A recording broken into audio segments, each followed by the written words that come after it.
في قلبي غير الله نور محمد صلى الله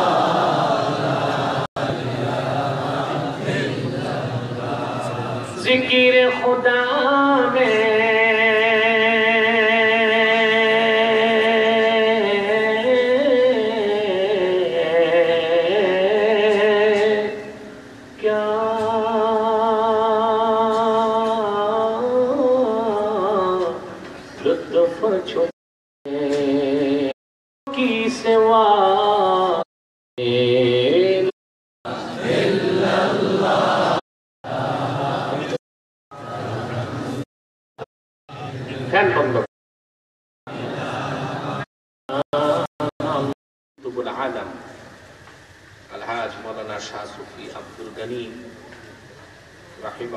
স্মরণে আয়োজিত ৭৮তম এই দরবারের মাহফিলের সম্মানিত আরএস জনাব মাওলানা শাহ সুফি মুহাম্মদ রুহুল আমিন সিদ্দিকী পীর সাহেব দিলীপ দরবার শরীফ, হাজারাত উলামায়ে কেরাম, তুলাবায়ে এজাম, বিভিন্ন প্রান্ত থেকে আগত আমার দিনদারি বান্দার মুসলমান ভাই ও বন্ধুগণ, সকলকে অন্তরের অন্তঃস্থল থেকে জ্ঞাপন করছি মোবারক। সবটুকুন শুকরিয়া আল্লাহ সুবহানাহু ওয়া তাআলার জন্য, যিনি আজকের এই মুতাবাররাক মাহফিলে আমাদেরকে আসার বসার তৌফিক এনায়েত করেছেন। সেজন্য আসুন আমরা সকলে একবার অবনত চিত্তে হৃদয়ের আবেগ অনুভূতি অভিব্যক্তি এবং শ্রদ্ধাকে উজাড় করে সমবেত কণ্ঠে বলি আলহামদুলিল্লাহ। লাখো কোটি তার চেয়ে অনেক অনেক অনেক বেশি দরুদ ও সালাম আল্লাহর সৃষ্টির প্রধান আকর্ষণ, বিশ্ব সভার সভাপতি, সমস্ত নবী রাসূলগণের মাথার মুকুট, শামসুল হিদায়াত, বদরুদ দুজা, সাইয়্যিদুস সাকালাইন, ইমামুল মুরসালিন, খাতামুন নবিয়্যিন ওয়াল মুরসালিন, আফতাবে নবুওয়াত, শাহানশাহে রিসালাত, সরকারে দো জাহাঁ, সুলতানুল মদিনা, নবীউল আম্বিয়া, হুজুরে আকরাম, নূরে মুজাসসাম, নূর আলা নূর, সাইয়্যিদিনা হাবিবিনা শাফিঈনা মাওলানা মুহাম্মদ সাল্লাল্লাহু আলাইহি ওয়াসাল্লামের উপর আল্লাহ জাল্লা শানুহু ওয়া আলা, যাকে আজ থেকে ১৫০০ বছর আগে প্রেরণ করেছেন সর্বশ্রেষ্ঠ ও সর্বশেষ নবী ও রাসূল হিসেবে, যার পরে আজ পর্যন্ত পৃথিবীতে অবশ্যই কোন প্রকার নবী কিংবা রাসূল অবশ্যই আসে নাই, অবশ্যই এখনো নাই, অবশ্যই কিয়ামত পর্যন্ত আসবে না। সম্মানিত সুধী, আমি দুঃখিত যে নির্ধারিত সময় থেকে অনেক দেরিতে আমি পৌঁছেছি। মূলত আজকে এখানে আমার বিয়ে প্রোগ্রাম ছিল মুরাদনগর, আপনারা সোশ্যাল মিডিয়াতে দেখেছেন। ওখানে দিনে প্রোগ্রাম ছিল হেলিকপ্টারে, ওখানে শেষ করে এখানে আসার কথা ছিল আমার আকাশপথে, কিন্তু আকাশ মেঘাচ্ছন্ন থাকার কারণে পাইলট এখানে আসতে রাজি হয়নি। আমি আবার নাটক চলে গিয়েছি, সেখান থেকে গাড়িতে এসেছি, সেজন্য আমার অনেক দেরি হয়েছে আজকে আসতে। খুবই ক্লান্ত আমি এবং অসুস্থ, দেখতে পাচ্ছেন। প্রয়োজনীয় কিছু কথা বলেই আমি শেষ করে দিচ্ছি, ভূমিকাতে যাচ্ছি না। ভূমিকাতে একটি কথা না বললেই নয়।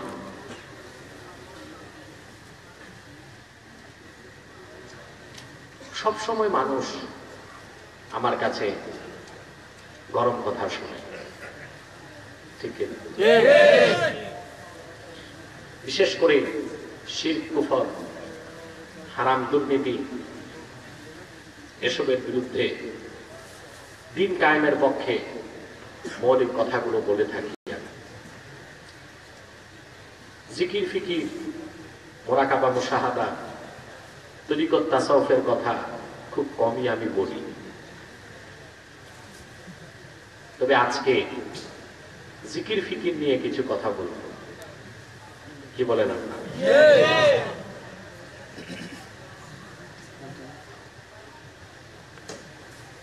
বাংলাদেশের কোথাও আমার প্রোগ্রাম করতে এত কষ্ট হয় না, আপনাদের এই থানায় প্রোগ্রাম করতে আমার যত কষ্ট হয়। আপনারা মিডিয়াতে দেখেছেন, সে রাজবাড়িতে, পাংশাতে, গোপালগঞ্জেও প্রোগ্রাম করতে এত কষ্ট হয় না, এই থানায় এসে প্রোগ্রাম করতে এত কষ্ট কেন হয় আমার? এটা আমার কাছে একটা বিশাল প্রশ্নবোধক চিহ্ন হয়ে আছে।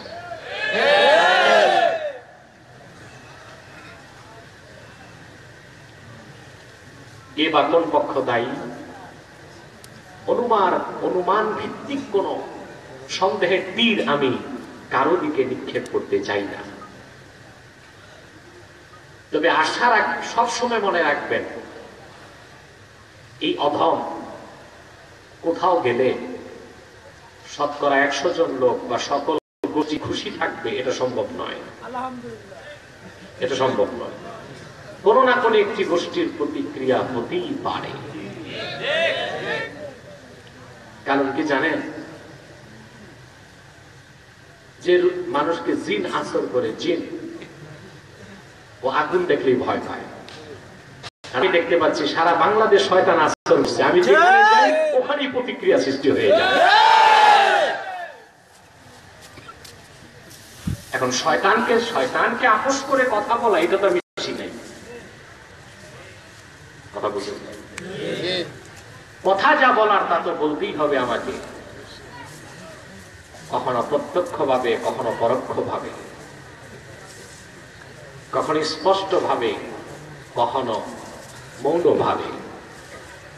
একেবারেই চুপ থাকা, পাশ কাটা, এটা আমার অভিধানে নাই। অতএব যারাই আমাকে দাওয়াত করবেন বা আমার কথা শুনতে আসবেন, অবশ্যই তাদেরকে সেই কঠিন মানসিকতা নিয়েই আমাকে দাওয়াত করতে হবে, আর আমার ওয়াজ শুনতে আসতে হবে। কথা বলেন তো? আমি শ্রীফুলিয়াতে এসেছিলাম,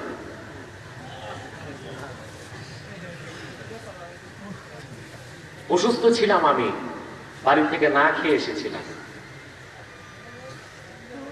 প্রায় 30 ঘন্টা পর বাড়িতে যাওয়ার পথে আমি খেয়েছি। কেন? নায়িকা, নর্তকী, গায়ক, ভণ্ডপীর আসে, তাতে কোনো বাধা নাই। আল্লাহর কোরআন থেকে কথা বলতে আসলে বাধা।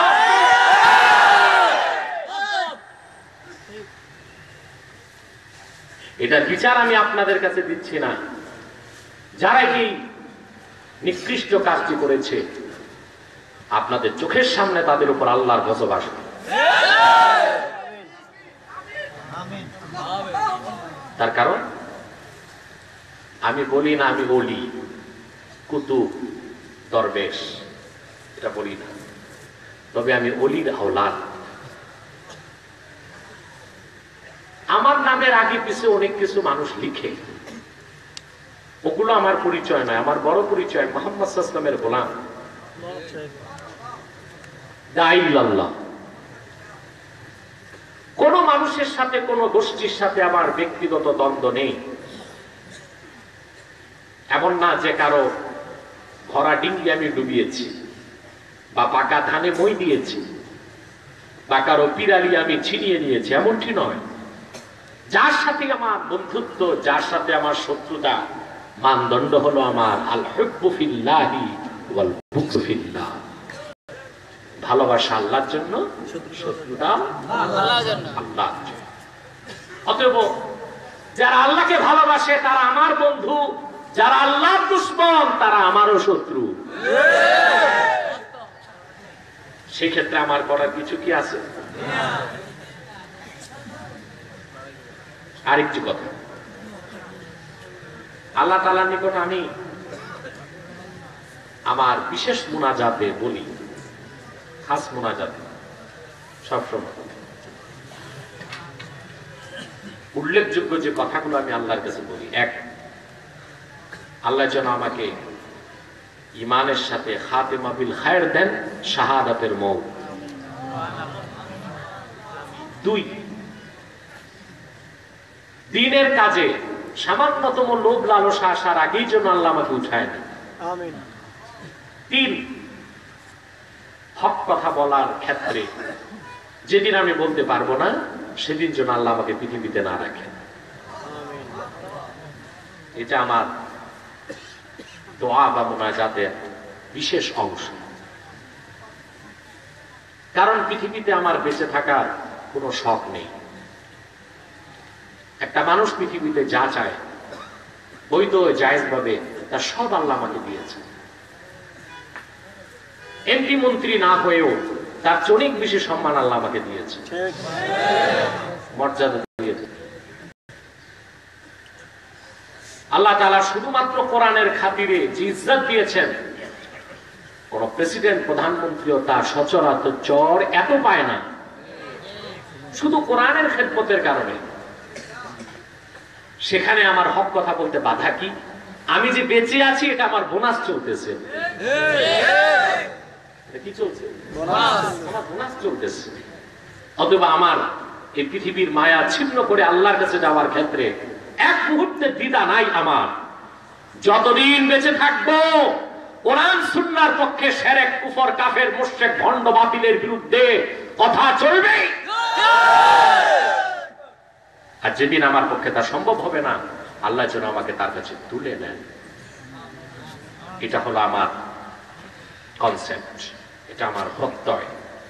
আল্লাহ যেন এটা পুরা করেন, আমিন। বলুন আল্লাহুম্মা আমিন। আল্লাহর ভয় থাকলে বলুন, একজন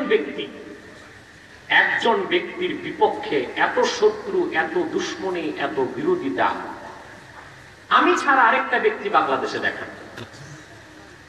মানুষের শত্রু থাকে পক্ষে বিপক্ষে, কিন্তু আমার শত্রু বহুমুখী, বহু দল, বহু মত। বৎসরের ভণ্ডপীর, নেক্সুরতের ভ্যাগধারী ভণ্ডপীর, সব ভণ্ডপীরিতে এক হয়ে গেছে। আব্বাসীকে ঠেকাও। কত ফতুয়া দিল, ওয়াজ আমার শোনা জায়েজ হবে না। আমার ওয়াজ শোনা জায়েজ নাই, আমার ওয়াজে আসা যাবে না। কিভাবে মানুষ কমানো যায়, কথা বুঝেন না? এতে হিতে তো বিপরীত হয়ে গেছে, ঠিক কিনা বল?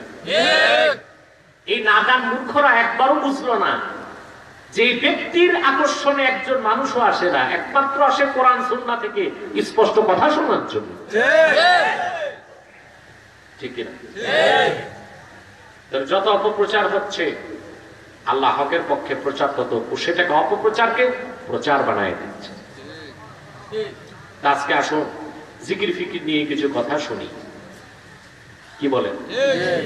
তবে এটা মনে রাখবেন, গতানুগতিক পীরগণ যেই রকম কথা বলেন জিকির ফিকির নিয়ে, ওই রকম কোন কথা আমি বলছি না। জিকির ফিকিরের আসল কথাগুলো বলছি, মনোযোগ দিবেন। পারবেন দেখছেন? ভূমিকাতে আরেকটা কথা, যে আপনারা রাত অনেক বেশি হওয়ার পরও আলহামদুলিল্লাহ ধারণ ক্ষমতার অনেক বেশি মানুষ বসে আছে, আলহামদুলিল্লাহ, আলহামদুলিল্লাহ। আমি আপনাদের ধৈর্য চ্যুতি ঘটাবো না, আর কথাও জোরে বলতে পারছি না, সেজন্য শয়তান থেকে দূরে থাকার নিয়তটা করে নিই, কি বলেন? আমরা একটা সংক্ষিপ্ত মুনাজাত করব, ঠিক কিনা? মাহফিল তো সারা রাত চলবে ইনশাআল্লাহ। ওই সংক্ষিপ্ত মুনাজাতের আগে একজন উঠবেন না ইনশাআল্লাহ। আমরা একটা ছোট্ট মুনাজাত করে গুনাহ মাফ করে নিষ্পাপ বেহেশতি আল্লাহওয়ালা হয়ে বাড়ি যেতে চাই। কারা কারা দুহাত উঁচু করে দেখ, হাত নামান। আল্লাহ কবুল করুন, আল্লাহ বলুন আল্লাহুম্মা আমিন। আউযু বিল্লাহি মিনাশ শাইতানির রাজীম।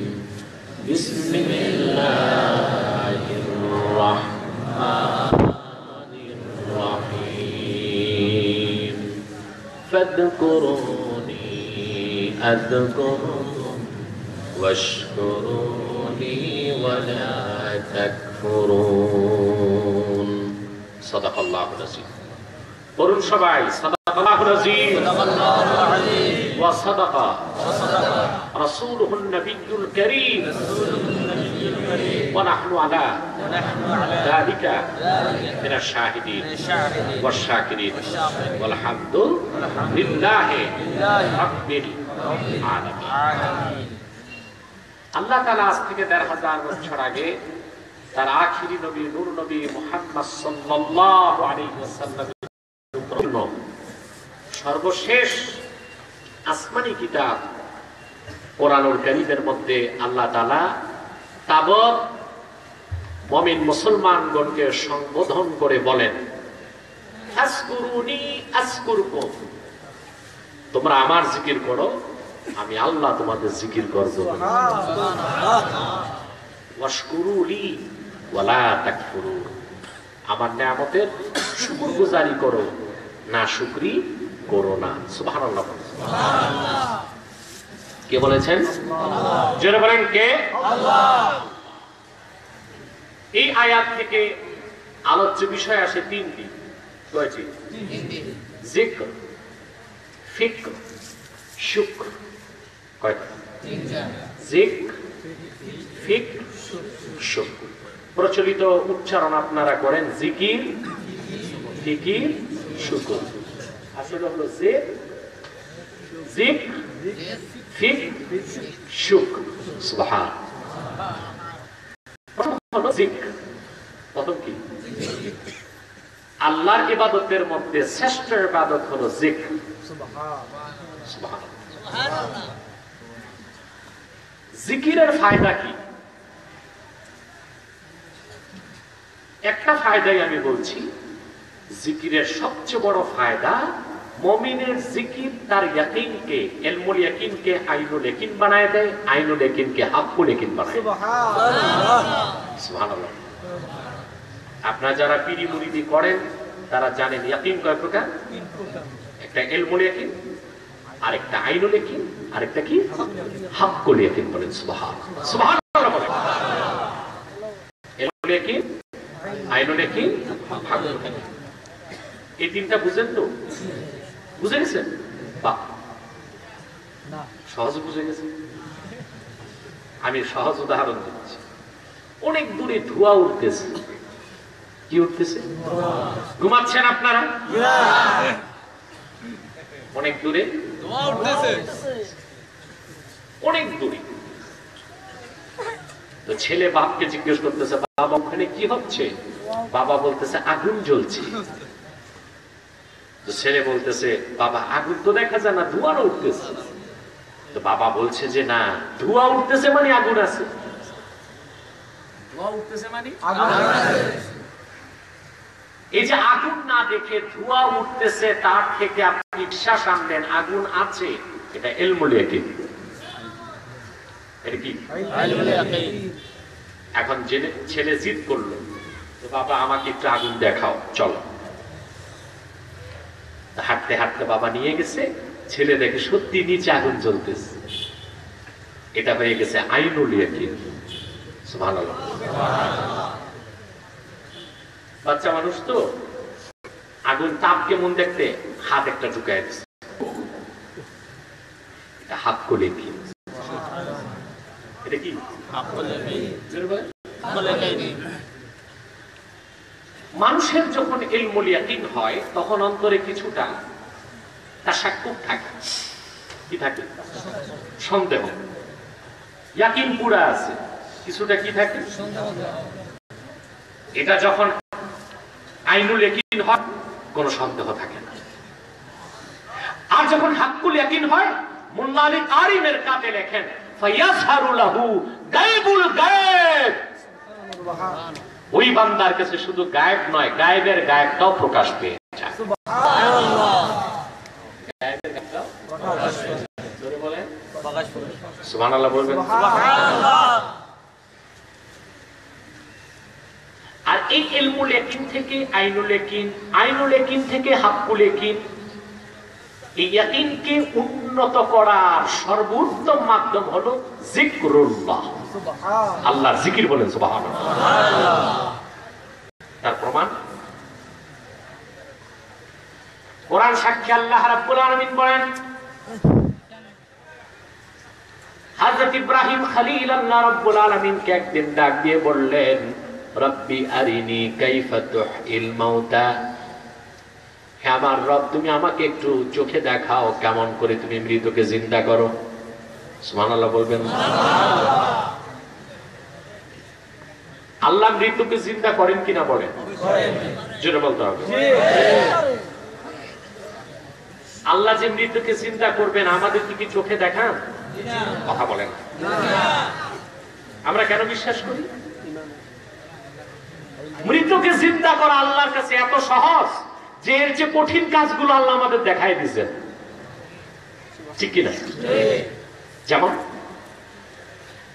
আল্লাহ তাআলা বলেন, কাইফা তাকফুরুনা বিল্লাহি ওয়া কুনতুম আমওয়াতান ফাআহইয়াকুম সুম্মা ইউমীতুকুম সুম্মা ইউহয়ীকুম সুম্মা ইলাইহি তুরজাউন।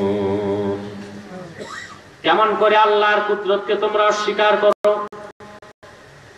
তোমরা ছিলে মৃত, আল্লাহ তোমাদের জিন্দা করেছেন, আবার আল্লাহ তোমাদেরকে মৃত্যু দিবেন, আবার তিনি জিন্দা করবেন, অতঃপর তোমরা আল্লাহর কাছে সমবেতভাবে প্রত্যাবর্তন করবে। বলেন সুবহানাল্লাহ। এই আয়াতে আল্লাহ দুইটা মৃত্যুর কথা বলেছেন, দুইটা জীবনের কথা বলেছেন। ইমাম তাবারানী, ইমামে তাবারি তাফসীর তাবারিতে লেখেন, دلت هذه الآية أن الله دلت هذه الآية أن لكل نفس حياتان وموتتان। এই আয়াত প্রমাণ করে প্রত্যেকটা মানুষের জন্য দুইটা জীবন, দুইটা মৃত্যু। একটা মৃত্যু আমরা ছিলাম মৃত, আমাদের কোনো অস্তিত্ব ছিল না, এক্সিস্টেন্স ছিল না। এই মৃত থেকে আল্লাহ আমাদের জিন্দা করছেন, ঠিক কিনা? আবার মৃত্যু দেন। চারটার মধ্যে তিনটাই তো আল্লাহ চোখে দেখায় দেন, মৃত থেকে জিন্দা, জিন্দা থেকে মৃত। তিনটা যে যিনি পারেন, মৃত্যুর পর আবার চতুর্থটা তিনি করতে পারবেন, আবার জিন্দা করবেন। সুবহানাল্লাহ। আওয়াজ করে বলেন সুবহানাল্লাহ। সুবহানাল্লাহ।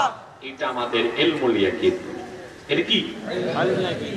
ইব্রাহিম আলাইহিস সালাম আল্লাহকে ডাক দিয়ে বললেন, আল্লাহ তুমি কিভাবে মৃতকে জিন্দা করো একটু দেখাও। আল্লাহ তাৎক্ষণিক প্রশ্ন করলেন, আওয়ালাম তুমিন, আমি যে মৃতকে জিন্দা করতে পারি এটা কি তুমি বিশ্বাস করো না? কথা বলেন।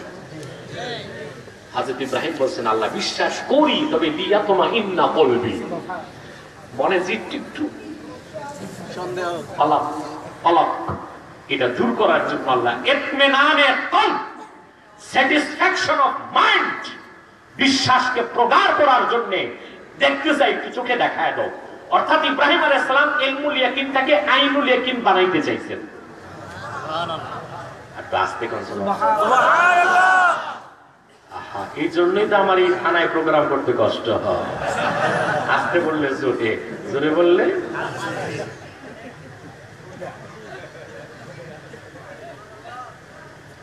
প্রিয়সদী। আল্লাহ হযরত ইব্রাহিমকে, আমার ঘটনা বলার উদ্দেশ্য না, বিষয়টা বোঝাচ্ছি। আল্লাহ হযরত ইব্রাহিমকে বললেন, চারটা পাখি নাও, চার নামে। আল্লাহ বললেন জবাই করো, করছে। আল্লাহ বললেন এখন এক একটার মাথা এক এক পাহাড়ে রাখো, দেহ আরেক পাহাড়ে রাখো, পা গুলো আরেক পাহাড়ে রাখো, পাখা আরেক পাহাড়ে রাখো। হযরত ইব্রাহিম আলাইহিস সালাম করছেন। আল্লাহ বলেন, ইব্রাহিম এবার তুমি নাম ধরে ডাকো। তিনি পাখির নাম ধরে ডাকছেন, সব জিন্দা হয়ে চলে আসছে। হযরত ইব্রাহিমের ইয়াকিন, ইলমুল ইয়াকিন থেকে কি হয়ে গেল? কিন্তু মুসলমান শুনলে খুশি হবেন, হযরত ইব্রাহিমের মতো জলিলুল কদর পয়গম্বর ইতমিনানে কলব আল্লাহর কাছে চেয়ে পেয়েছেন, কিন্তু মুহাম্মদ সাল্লাল্লাহু আলাইহি ওয়াসাল্লামের খাতিরে না চাইতে আল্লাহ তার হাবিবের উম্মতকে ইতমিনানে কলব দিয়েছেন। আলা বিযিকরিল্লাহি তাতমাইন্নুল কুলুব। সুবহানাল্লাহ। জেনে রেখো আল্লাহর জিকিরের মধ্যেই রয়েছে মুমিনের অন্তরের প্রশান্তি। বলেন সুবহানাল্লাহ। তার মানে ঈমান আনার পরে মুমিন যখন আল্লাহর জিকির করবে, না চাইতেই তার ইয়াকিনটা ইলমুল ইয়াকিন থেকে আইনুল ইয়াকিন হয়ে যাবে। সুবহানাল্লাহ। ইতমিনানে কলব চলে আসবে, স্যাটিসফ্যাকশন অফ মাইন্ড চলে আসবে, সন্দেহের কোনো অবকাশ থাকবে না। আবার যখন জিকির বাড়াতে থাকবে, এক সময় তার ইয়াকিন হাক্কুল ইয়াকিন হয়ে যাবে। সুবহানাল্লাহ। হাক্কুল ইয়াকিন। তো জিকির আস দরকার আছে না নাই? আছে। আর দাস দেখুন আছে। আছে দরকার আছে। এখন পর্যন্ত কারোর সাথে আমার দ্বন্দ্ব হচ্ছে না, সব খুশি। হুজুর আজকে জিকিরের আলোচনা করতেছে। তুমি একটু অপেক্ষা করেন, দেখেন দ্বন্দ্ব হয় কিনা।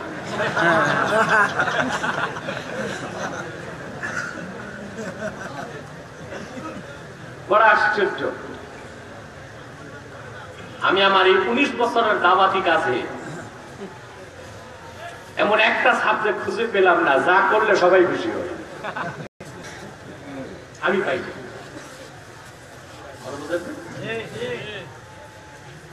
খুব চিন্তা করে একদিন দেখলাম একটা বিষয় তো আছে, মৃত্যুর কথা।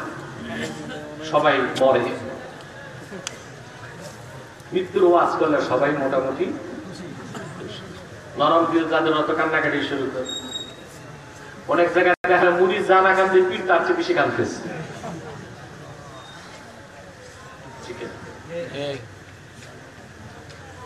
মৃত্যুর ওয়াজ করেও আমি দেখছি আমি কাউকে খুশি করতে পারি না। মৃত্যুর ওয়াজের শেষে যে আমি বলি মরার পর সে জান্নাত পাবেন যে ঈমান আনবেন, আর যার ঈমান থাকবে না সে জাহান্নামে যাবে। বুঝলেন না? যাদের ঈমান নাই তারা তো খেতেই যায়। ঠিক না? খুশি যে করতে পারলাম না জাতিকে, সবাইকে, এই এক বড় আফসোস। তবে সবচেয়ে বড় সান্ত্বনা আমার এটা, পৃথিবীর সবচেয়ে শ্রেষ্ঠ চরিত্রের অধিকারী, উন্নত মহান চরিত্রের ধারক ইমামে হোসেনের মতো পবিত্র মানুষ তার যুগে সবাইকে খুশি করতে পারেন নাই।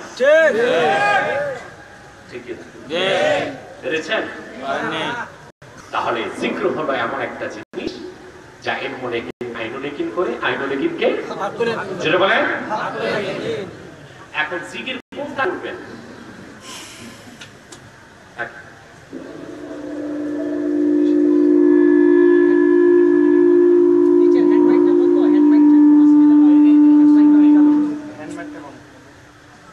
এখন জিকির করবেন কোনটা ওটা শিখতে হবে না? কথা বলে। আমাদের দেশে এক এক মাশায়েখ শেখ এক এক জিকির তৈরি করছে। কারো কারো তো জিকির আছে শব্দই বোঝা যায় না, শুধু হুম হুম। ঠিক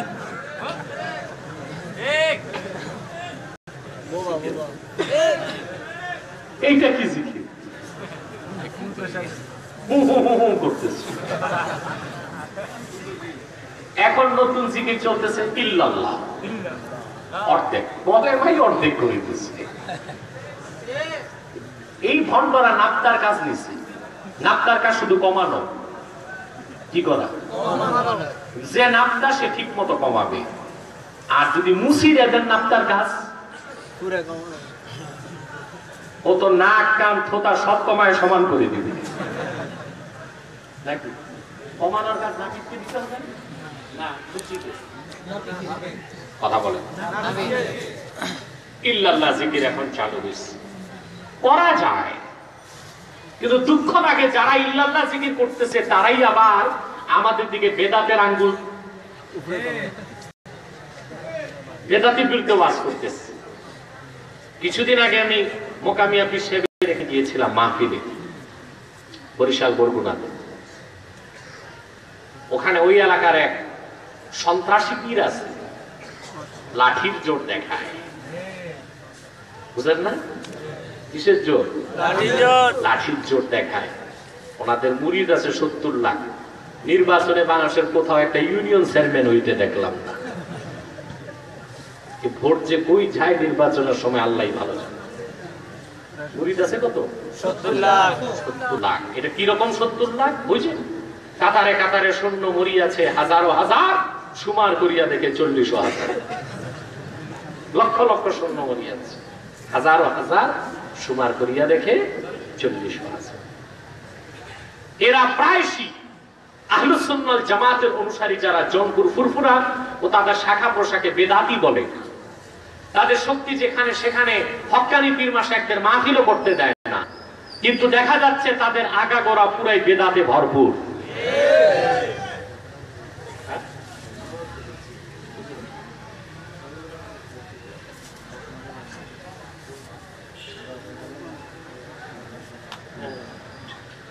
প্রিয় সুধী, এখন আবার দুই খালাতো ভাই মিলেও গেছে,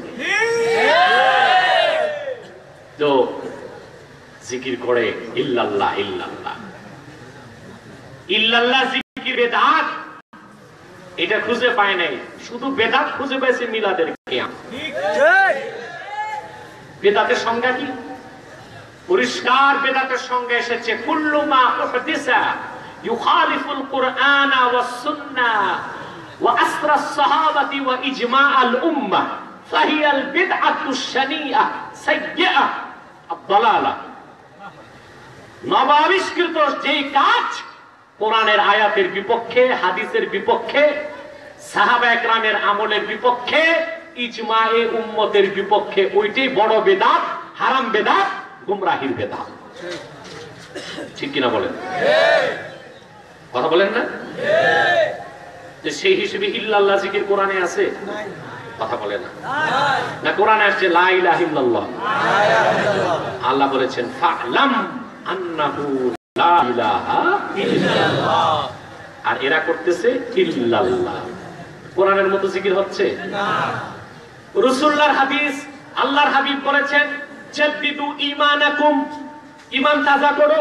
সাহাবা একরাম বললেন কাইফা নুজাদ্দিদু ঈমানানা, ঈমান কিভাবে তাজা করব? হুজুর বললেন কাসসিরু লা ইলাহা ইল্লাল্লাহ, বেশি বেশি লা ইলাহা ইল্লাল্লাহ পড়ো। তো ইল্লাল্লাহ জিকির হাদিসেরও খেলা, কোরআনেরও বিপক্ষে, হাদিসেরও বিপক্ষে। তারপরে সাহাবা একরাম কেউ ইল্লাল্লাহ জিকির করেন নাই। করছেন? বলেন করেছেন? সারা দুনিয়ার সবাই কি ইল্লাল্লাহ জিকির করে না আমাদের দেশেই শুনি? এটা ইজমারও খেলা। ঠিক কি না? কোরআনের খেলাফ, হাদিসের খেলাফ, ইজমার খেলাফ, আসলু সাহাবার খেলাফ। সবচেয়ে বড় বিদআত তোমরা করছো। তোমাদের মুখে মিলাদ কিয়ামের বিরুদ্ধে ফতোয়া শোভা পায় না।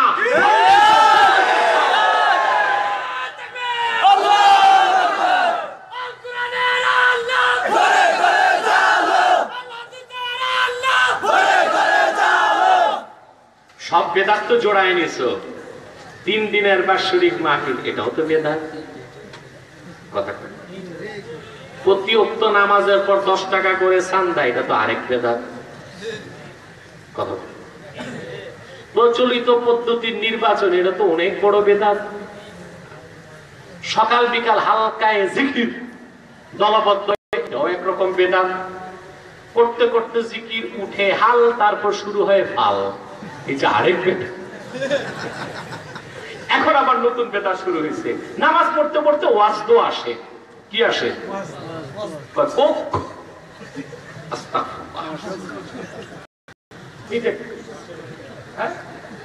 কোক কোক, এই কোক কোক আওয়াজ করে আমাদের কাছে হয় না কথা। হাজারো বেদাত। আমি যদি বেদাত খুলতে থাকি, ওদের মাথা থেকে পা পর্যন্ত সব বেদাত, একটা ধাপ খুঁজে পাবো না। সব বেদাত করো, শুধু মিলাদ কিয়ামকে কেন বেদাত করো? তাহলে দুশমনি বেদাতের সাথে না, আল্লাহ রাসূলের সাথে তোমরা দুশমনি করো। প্রশ্ন হচ্ছে জিকির করবো কোনটা? প্রশ্ন আসে না? জিকির করবো কোনটা? সবচেয়ে বড় আশ্চর্য হবেন, জিকির এক প্রকার না, জিকির অনেক প্রকার, অনেক প্রকার। মৌখিক জিকিরটাও জিকির, নামাজ পড়া জিকির, কোরআন পড়া জিকির, কোরআন শোনা জিকির, তোয়াফ করা জিকির, সাই করা জিকির, শয়তানরে পাথর মারাও জিকির,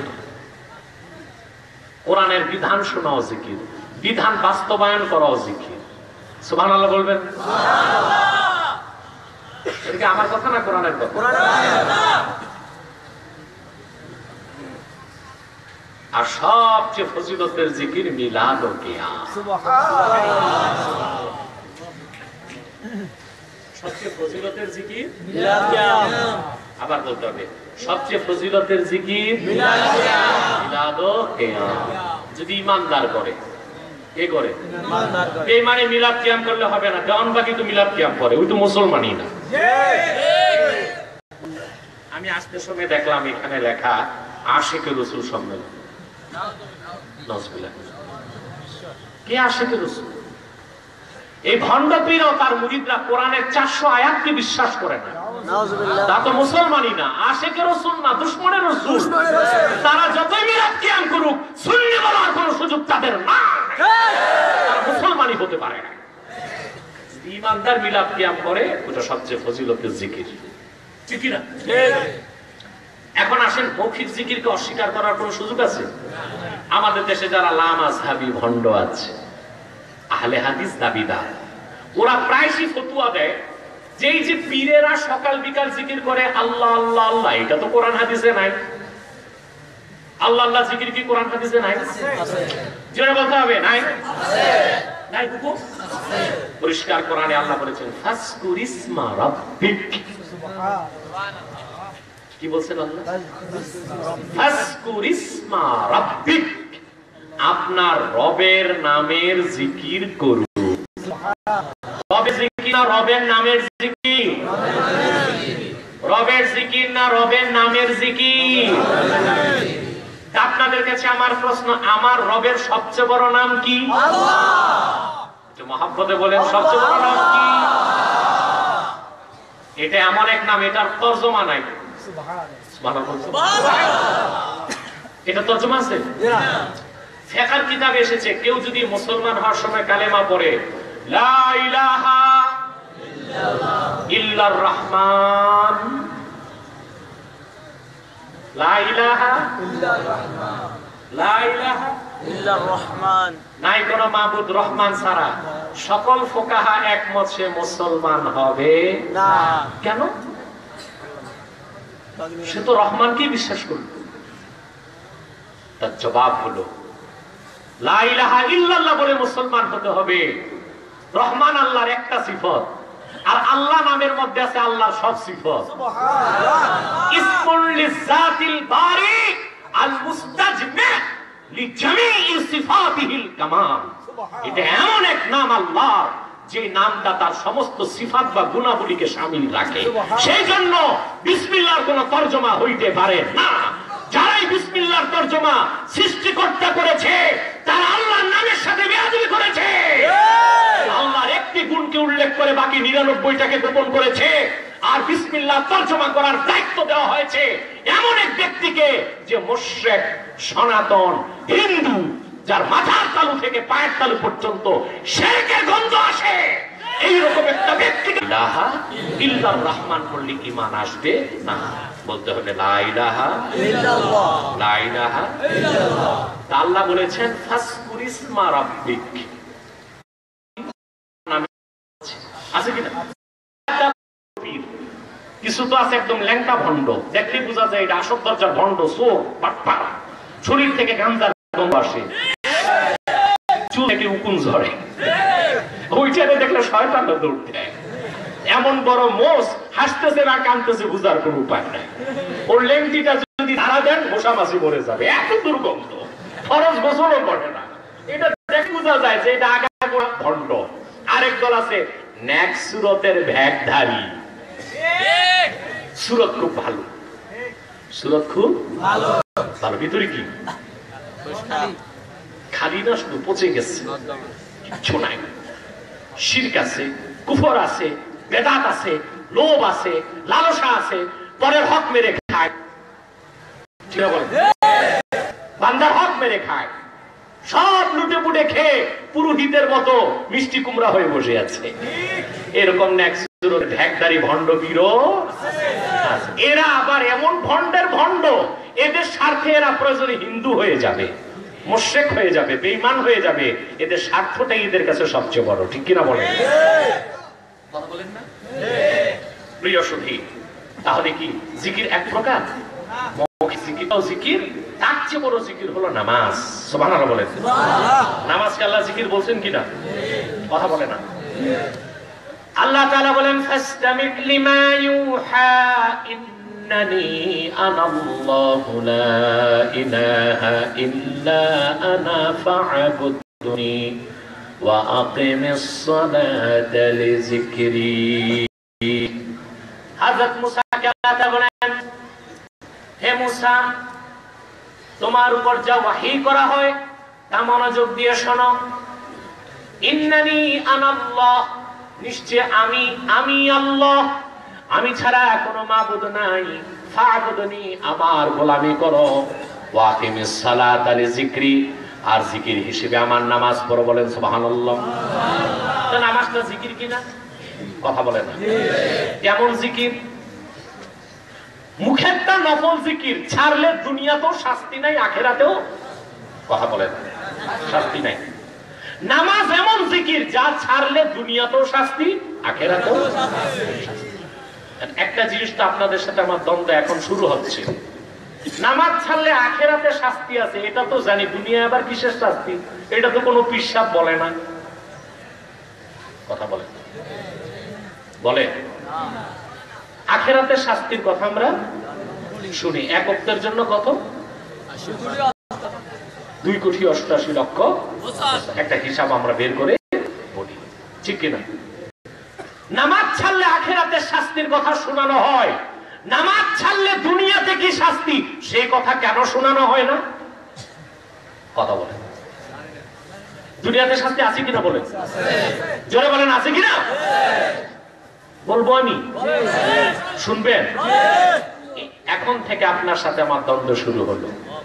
সবার সাথে না, কোন কোন ব্যক্তি গোষ্ঠী বা সম্প্রদায়ের সাথে। এতক্ষণ সবাই খুশি ছিল যে ওয়াজ আইটি জিকির ফিকিরের ওয়াজ চলতেছে, মাশাআল্লাহ খুব ভালো আছে অবস্থা, দ্বন্দ্ব নাই। কিন্তু এখন আমার সাথে দ্বন্দ্ব হবে, আর এই কথাগুলো না বললে আমার খেয়ানত হবে। নামাজ তরক করলে দুনিয়াতে শাস্তি আছে না নাই? কি শাস্তি? মাযহাব 4টা। কয়টা? 4টাই হক, ঠিক কি? তবে শ্রেষ্ঠ মাযহাব হলো হানাফি। শ্রেষ্ঠটা কি? আর শ্রেষ্ঠ ইমাম আমার ইমাম আযম আবু হানিফা রাহমাতুল্লাহ। ইমামে আহমদ বিন হাম্বল বলেছেন, ইন্না তারিকাস সালাতি ইউকাফফার ওয়া ইউকতালু মুরতাদ্দা। আহমদ বিন হাম্বল, আমি রাত 12টার পর ওয়াজ শোনার পরিবেশ কেন? আপনারা ধৈর্য ধরে আছেন, কিন্তু একটু চোখটা খোলেন, মনটা বড় করেন। আধা ঘন্টার মধ্যে আমি ছেড়ে দিচ্ছি ইনশাআল্লাহ।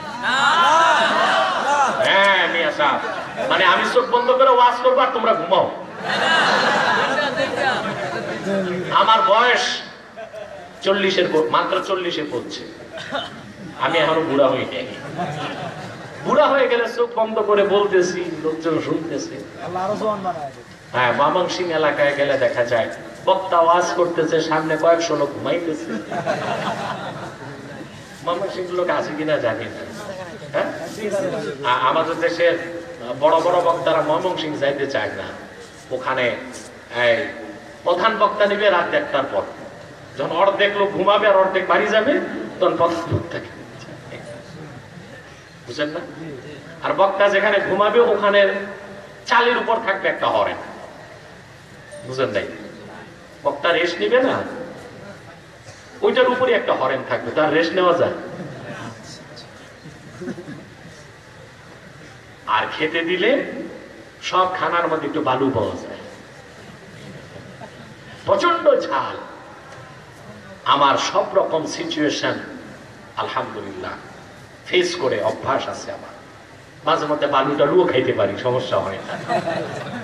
দাওয়াতের স্বার্থে তা তো করতেই হবে, কি বলেন? কথা বলেন। আজকে আমার হেলিকপ্টারের প্রোগ্রাম মিস হওয়াতে এমন এক গাড়ি পাইলাম, আমার জিন্দিগিতে এমন গাড়ি পাই নাই। এটা দরজাও কাঁপে, চাকাও কাঁপে, স্টিয়ারিংও কাঁপে, সুইচ কাঁপতেছে, চাঁদও কাঁপতেছে, আমরাও কাঁপতেছি।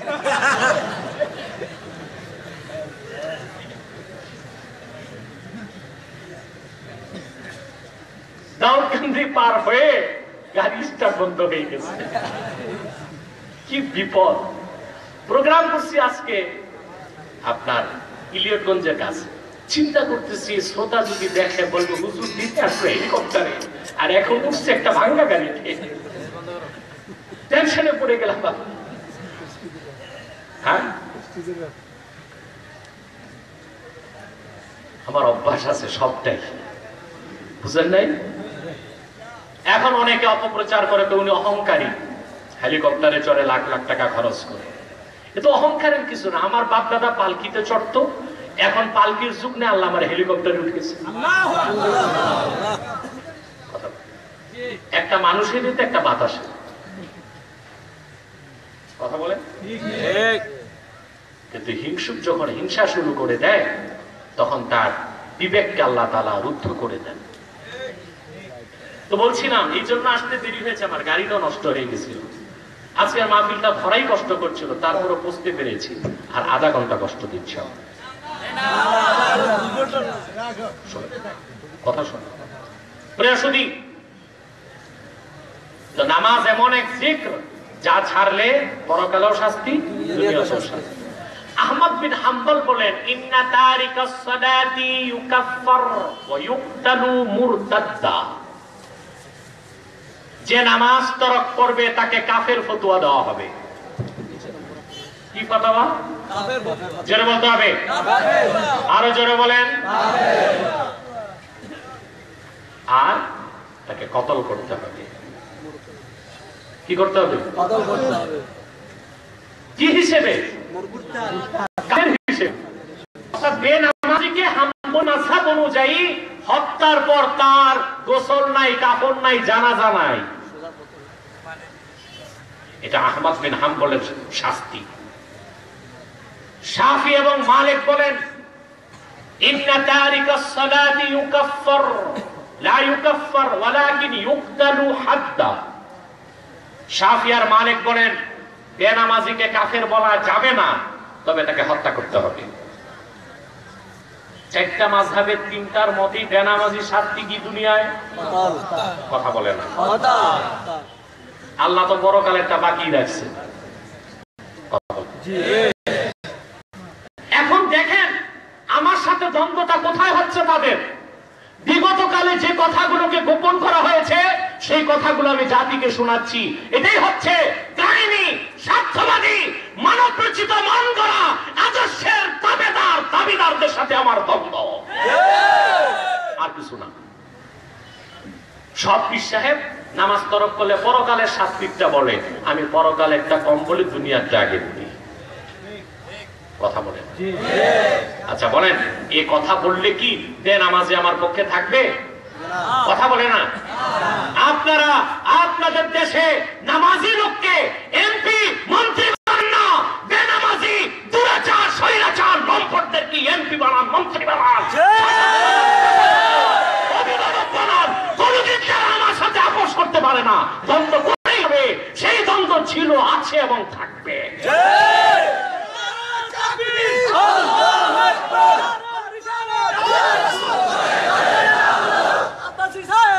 প্রিয় সুধী, চার মাযহাবের তিন মাযহাবের মতে বেনামাজি শাস্তি কি?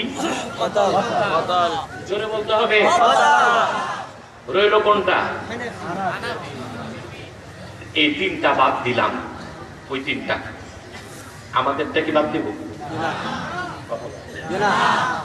আমাদের ইমাম আজম আবু হানিফা রাহমাতুল্লাহর ফাতাওয়া কি এটা শুনবেন সবাই? বেনামাজি কারাগারে একটু হাত তুলেন তো। বেনামাজি কে কে আছেন? থাকলেও তো হাত তুল। আমিও জোর করে বেনামাজির হাত তুলাতে চাই না, তবে কান পেতে শুনে রাখেন ইমাম আজম আবু হানিফা রাহমাতুল্লাহর ফাতাওয়া। এই ছেলেটা কোথায় যাচ্ছে? তুমি বেনামাজি? বসো। এখন উঠার মানি মনে করবো বেনামাজি যাচ্ছে। তবে আবার জরুরত লাগলে উঠবেন, মাঠ নষ্ট করবেন। ওজোর দুইটা, 1 2 3 মানি বিড়ি, এই কাজে যাওয়ার কোন সুযোগ নাই। ইমাম আজমেরটা মানবেন না? আবু হানিফা রাহমাতুল্লাহর ফাতাওয়া। ইমামে আজম আবু হানিফা রাহমাতুল্লাহ বলেন, ইন্না তারিকাস সালাতি লা ইউকাফফার ওয়া লা ইউকতাল ওয়ালাকিন ইউহবাস ওয়া ইউদরাবু হাত্তা ইউসাল্লিয়া। বেনামাজিকে কাফের বলা হবে না, হত্যাও করা হবে না, তবে তাকে অ্যারেস্ট করা হবে। প্রতিদিন 1 ওয়াক্তের জন্য 5 বেত, 5 ওয়াক্তের জন্য তার পিছনে 25টা করে বেত মারতে হবে। কয়টা? 25টা। কয়টা? 25টা। এখানে আপনারা বিভিন্ন দলের লোক আছেন, আমি কোন দলকে ট্রেস করে বলছি না, ফতোয়া বলছি। এখন যেখানে বেনামাজির প্রতিদিনের শাস্তি হলো 25 বেত, সেখানে নির্বাচনে একটা নামাজির লোক, পরহেজগার লোক দাঁড়ালে তার জামানতটা শূন্য হয়ে যায়, আর বেনামাজি লোকটা নির্বাচনে জিতে যান। আপনারা বেনামাজিকে পুরস্কার দিচ্ছেন, কি দিচ্ছেন? কি দিচ্ছেন? নেতা বানাচ্ছেন, বিচারক বানাচ্ছেন, আইন প্রণেতা বানাচ্ছেন, শাসক বানাচ্ছেন, অভিভাবক বানাচ্ছেন, অথচ এই লোকটার ভাগ্যে শরীয়ত মোতাবেক প্রত্যেকদিন তাকে 25টা করে বেত্রাঘাত করা ওয়াজিব ছিল।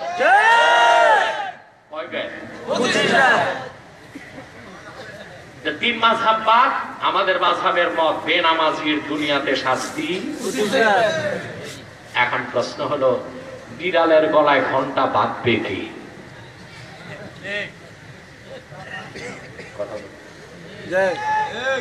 বিড়ালের গলায় ঘন্টা বাঁধবে কি? 25 বেতটা লাগাবে কি? জি, এই বিড়ালের গলায় ঘন্টা বাঁধবে কি? এলাকার সবচেয়ে বড় পীর সাহেব যদি কালকে জোহরের সময় দাঁড়ায় বাজারে বেনামাজি ধরে ধরে 25 বেত লাগায়, তার বিড়ালি থাকবে না?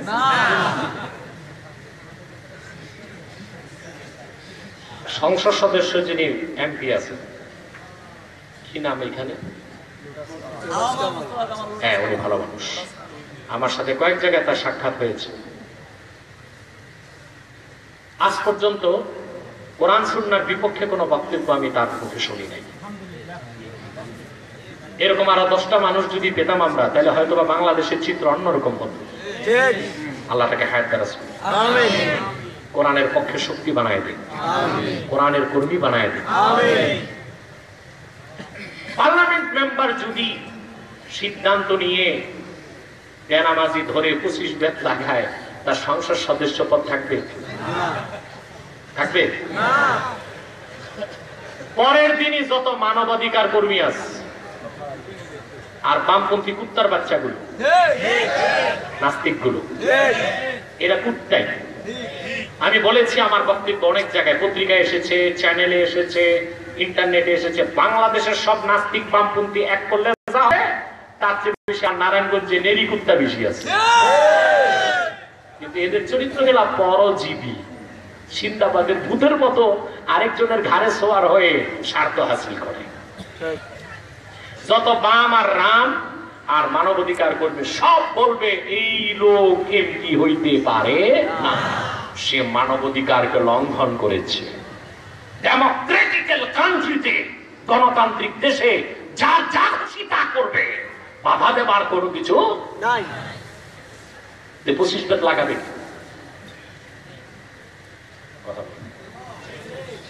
বিড়ালের গলায় ঘন্টা বাঁধবে কে? 25 বেত মারবে কে? আল্লাহ 1500 বছর আগে কোরআন শরীফে বলেছেন।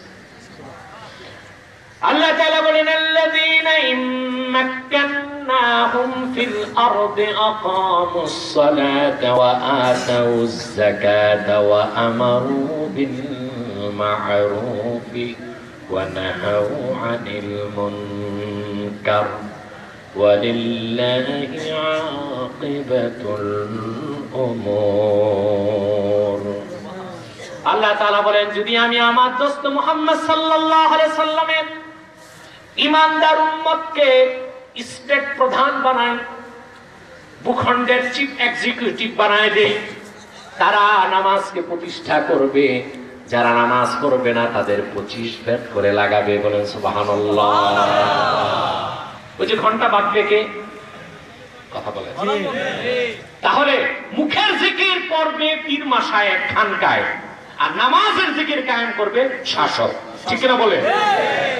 পীর মাশায়েখের জিকির নফল, শাসকের জিকির ফরজ। সুবহানাল্লাহ বলবেন না? মুখের জিকির নফল আর শাসকের জিকির ফরজ। শাসকের জিকির ফরজ। মুখের জিকির বাদ দিলে নফল, দুনিয়াতেও শাস্তি নাই, আখিরাতেও শাস্তি নাই, মর্যাদা কম হবে। কিন্তু নামাজের জিকির বাদ দিলে দুনিয়াতেও শাস্তি, আখিরাতেও শাস্তি। বাংলাদেশে যত ভণ্ড পীর বেশরা পীর আছে তারা মুখের জিকির করতেছে, দেখেন না কি স্টাইলের জিকির, লাফায় ফেলায় করো জিকির, যেমনি খোদার আছে। জিকির করতে করতে পোশাক থাকে না, লুঙ্গি একদিক আর আসি লেডিস লেভেন্টিস, পর্দা একটা থাকে কোন রকম, খলিফা একটা থাকে বদমাইশ, হারমোনিয়াম নিয়ে ফাল দেয়। মনের পর্দা বড় পর্দা, বাইরের পর্দা সরো।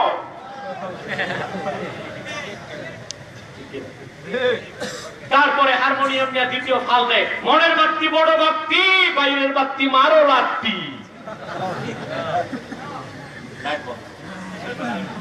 এরপর নারী পুরুষ একত্রিত হয়ে জিকিরের নামে যে ভণ্ডামি করে, এটা তাসাউফ নয়, তরিকত নয়, পীরানি নয়, এটা বদমাশি, নামপট্ট, জাহালাত আর মূর্খতা ছাড়া কিছু নয়। মুখের জিকির করতেছে, আবার ডায়লগ কি, লাফায় ফালায় করো জিকির, যেমনে খোদার আছে। গান বাদ্য, জিকিরের সাথে গান বাদ্য একত্রিত হতে পারে? চিল্লায় বলেন, গান বাদ্য হারাম না হালাল? যে গানকে জায়েজ বলবে সে মুসলমান না কাফের? এই ভণ্ড যত আউল বাউল আর কি আছে, জারি গান সারি গান গায়, বয়াতি, আবার নাম দিচ্ছে মারেফতি। কি নাম দিচ্ছে? মারেফতি। ওদের কাছে নাকি মারেফত আছে, মারেফত নাই, মাইনের পথ আছে। একতারা দোতারা সেতারা তাম্বুরা ঝাম্বুরা নিয়ে ভালো করে কথা বলেন না? দলিল কি? কয় মোল্লারা কি জানে, মৌলবীরা পড়ছে না কি কিতাব, ওরা কিতাব পড়ছে। খাজা বাবা গান গেছে। খাজা বাবা কি করছে? নাউজুবিল্লাহ বলবেন। খাজা মাইনুদ্দিন চিশতি রহমতুল্লাহ গান গেয়েছেন বা করেছেন এরকম কোন কথা কিতাবে আছে? এখন আমি কিছু কথা বলতে পারেন না, স্টেজে সমস্যা নাই, পিছনে সমস্যা।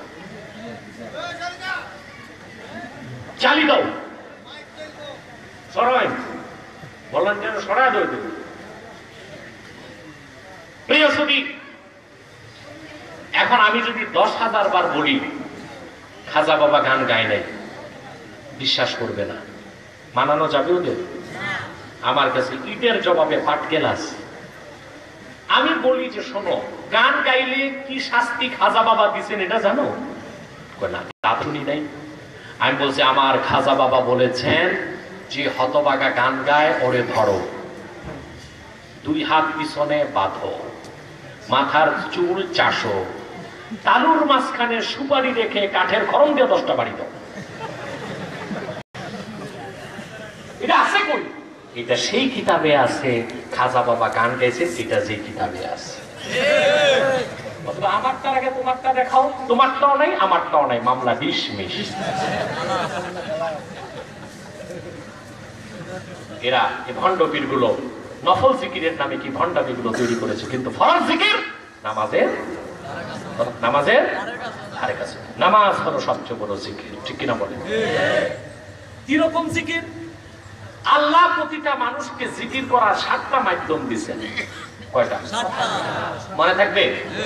দেখেন, আমি বলছি যে আজকে আমি জিকির ফিকিরের কথা বলবো। কিসের কথা? হয়তো বা জিকিরের ব্যাপারে এই কথাগুলো কেউ বলে নাই, আমি বলতেছি। আপনাদের কাছে একটু নতুন লাগতেছে, কিন্তু আমার বানানো না, সব কোরআন হাদিসের কথা। জিকিরের কয়টা মাধ্যম? 7টা। হ্যাঁ, 7টা। জোরে বলেন। হাত, পা, চোখ, কান, হৃদয়, মস্তিষ্ক, জবান। আপনাকে আমি চ্যালেঞ্জ করলাম, নামাজ ছাড়া অন্য একটা আমল দেখাতে পারবেন না যে আমল এই 7টা মাধ্যমে জিকির হয়। একমাত্র নামাজের নিয়ত করলেই 7 মাধ্যমে জিকির হয়। মুয়াজ্জিন যখন আযান দেয়, হাইয়া আলাস সালাহ, হাইয়া আলাল ফালাহ, নামাজের ডাক যখন শুরু হয়ে যায়, সামাতুল উযনাইনে যিকরুল উযনাইন, কানের জিকির শুরু হয়ে যায়। ওযু করে লোকটি যখন মসজিদের দিকে রওনা হয়ে যায়, আল মাশিউ ইলা তরিকিল মসজিদ যিকরুর রিজলাইন, ওযু করে মসজিদের দিকে হেঁটে গেলে পায়ে জিকির হয়। পায়ের জিকির এমন এক জিকির, হাদিস সাক্ষী, বান্দা যত কদম হেঁটে মসজিদের দিকে যায়, প্রতি কদমে 10টি করে গুনাহ আল্লাহ মাফ করে দেন, 10টি সওয়াব লিখে দেন, আর আধ্যাত্মিক ভাবে তার 10টি দরজা আল্লাহ বুলন্দ করে দেন। কানের জিকির, পায়ের জিকির। মসজিদে যায়, তাকবীর তাহরিমা আবাদার সাথে সাথে হয় হাতের জিকির। সুবহানাল্লাহ বলেন। হয়ে গেল 3টা। নজর যখন সেজদার জায়গায়, চোখের জিকির শুরু হয়ে যায়। কয় রাকাত নামাজ পড়লো, আহকাম আরকান এসব চিন্তা করে তাফাক্কুর বিযহনে যিকরুর রাস, মাথার জিকির শুরু হয়ে যায়। তাফাক্কুর বিল কলবে, নামাজের যে খুশু, নামাজ পড়ার সময় ধ্যান যখন আল্লাহর দিকে যায়, অন্তরের জিকির শুরু হয়ে যায়। আর যখন নামাজে সে সূরা পড়ে, কেরাত পড়ে, তাসবিহ পড়ে, মুখের জিকির চলতে থাকে।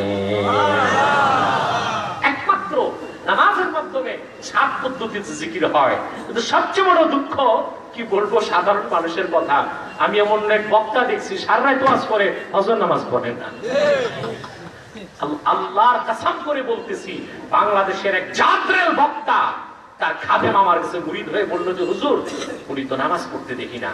আমি বললাম কি রকম? বলে আজকে 11 বছর তার সাথে আমি তো বের তো হয়ে আসরের সময় ঘরে আসর পরে কিনা জানি না, মাগরিবও পড়ে না, এশাও পড়ে না, আবার ফজর নামাজের পর বাড়ি এসে ঘুমায়, ফজরও পড়তে দেখি না। আরেকজন বক্তা দেখলাম, উনি ওযু ছাড়াই গাড়ি থেকে নেমে ফজর নামাজ শুরু করে দিয়েছে। এই অবস্থা আমাদের, এই জন্য তো আমাদের কথায় তাসির নাই, ঠিক কিনা বলুন? এই হাজার হাজার মানুষের মধ্যে অনেক বেনামাজি আছে যে আজকের ফজর পড়ে নাই, আজকের জোহর পড়ে নাই, আজকের আসর পড়ে নাই, আজকের মাগরিব পড়ে নাই, আজকের এশা পড়ে নাই। মজবুত নিয়ত, কালকে ফজরও পড়বে না। মুসলমান, আহমদ বিন হাম্বলের ফতোয়াটাই যদি আল্লাহ কবুল করে থাকে, তা তোমার অবস্থা কি আছে দেখো। শাফি মালিকের মতে তুমি ওয়াজিবুল কাতল, ইমামে আযমের মতে 25 বেত তোমার পিঠে পড়তেই হবে। বেনামাজি দা মালউনুদ দাইম, সারাক্ষণ তার উপর লানত আসে, লানত আসে, লানত আসে। এই দরবার থেকে আমি দেখতে চাই, যারা নামাজ পড়ো না, যুবক বন্ধুরা, ওয়াদা করো, হাত তুলে বলো, হে আল্লাহ, আজ থেকে আর এক ওয়াক্ত নামাজ ছাড়বো না। যদি ছুটে যায়, কাজা আদায় করে নেব। তুমি আমাদের এই ওয়াদা রক্ষা করার তৌফিক দিও। যার নামাজ নাই, তার কিচ্ছু নাই, তার আমানতদারি নাই, সে মুনাফিক, তার কোন আমল আল্লাহ কবুল করবেন কিনা সন্দেহ আছে। যুবকরা, অন্তত যাই করুন, আপনি 5 ওয়াক্ত নামাজ আদায় করে যান। ঈমান যদি ঠিক থাকে, 5 ওয়াক্ত নামাজ যদি ঠিক পড়তে পারেন, আর হারাম খাওয়াটা ছাড়তে পারেন, এই জমানায় আপনি ওলি হয়ে যাবেন। ওলি হতে কি বংশ লাগে? বংশ লাগে না। জনপুরে আওলাদ হইতে হবে, ফুরফুরান কথা বলেন। এখন তো পিরালি হয়ে গেছে, উত্তরাধিকার সূত্রে প্রাপ্ত সম্পদ, ইনহেরিটেড প্রপার্টি। দাদা বাড়ি রাখছে, বাবা পাইছে, বাবারটা গদ্দিও হয়ে গেছে, ইনহেরিটেড প্রপার্টি। দাদা রেখে গেছে, বাবা রেখে গেছে, ঠিক কিনা বলুন? আর বৈদ্যদের সন্ন্যাস বৃত্তি এক জিনিস নয়। মুসলমানদের নিকট যে সবচেয়ে বড় আলেম সে সবচেয়ে বড় পীর, যে জাহেল সে পীর হওয়ার কোন যোগ্যতা রাখে না। রাখে? দেখুন আপনি আল কাউলুল জামিল খুলে দেখেন, শাহ ওলিউল্লাহ মুহাদ্দিস দেহলভী রাহমাতুল্লাহ লিখেছেন হক্কানি পীরের কতগুলো বৈশিষ্ট্য লাগবে। প্রথম বৈশিষ্ট্য হলো কামেল ইমানদার, 2 আকীদা সহিহ, 3 শরীয়ত বিরোধী কোনো কাজ তার দ্বারা হতে পারবে না। বাংলাদেশে এমন অনেক পীরের ইতিহাস জানি আমরা, যারা সারা রাত বসে আড্ডা দেয়, গল্প করে, এশার নামাজ পড়তে মসজিদে যায় না। এইরকম লোকের পীরানি দাবি করার কোনো অধিকার নাই।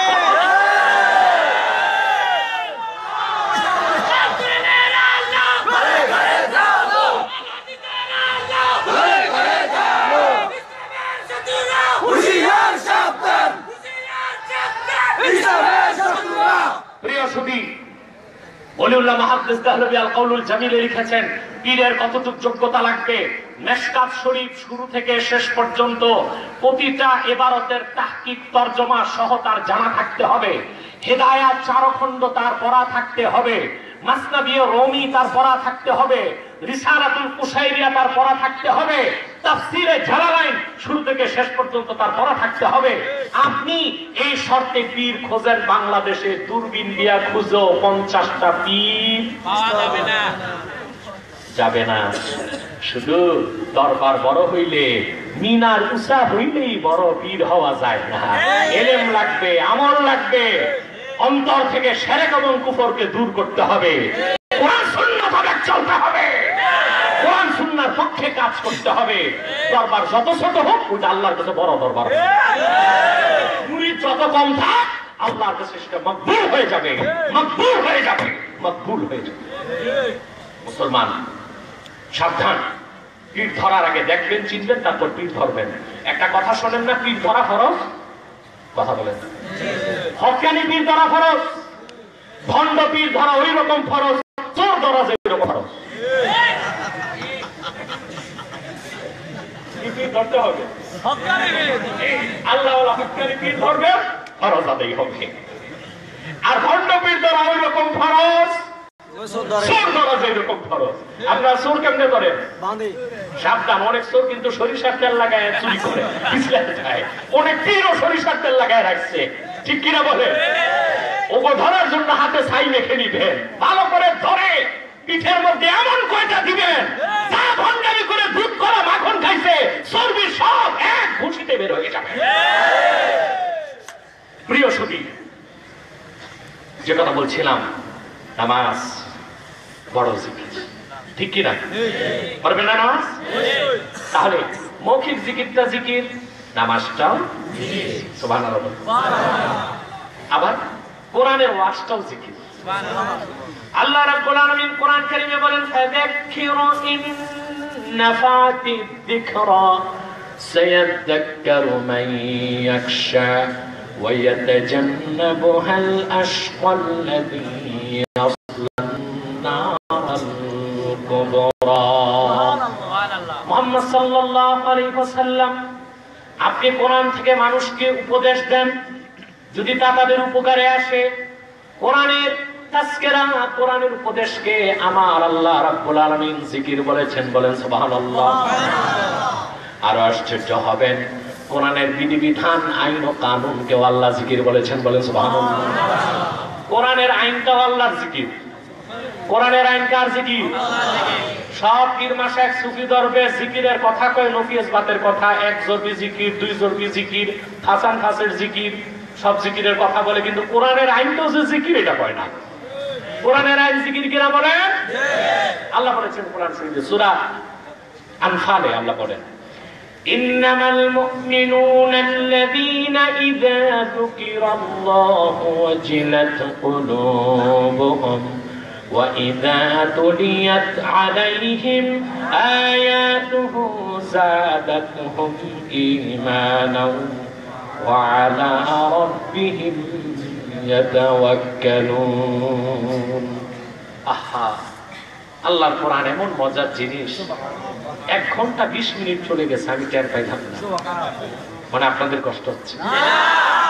আমি ভাবছি যে 1 ঘন্টা হইলেই আমি ছাড়বো, 1 এখন যে ইতিমধ্যেই 1 ঘন্টা 20 মিনিট পার হয়ে গেছে, আর 10 মিনিট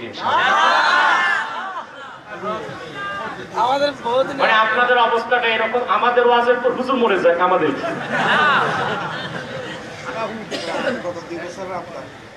আরে আমাকে তো সেই লাকসাম থেকে নিয়ে এসছে প্রায় 10-12টা হোন্ডা, একটা হাইয়েস্ট। যাওয়ার সময় কয়টা থাকে চিন্তা করতে।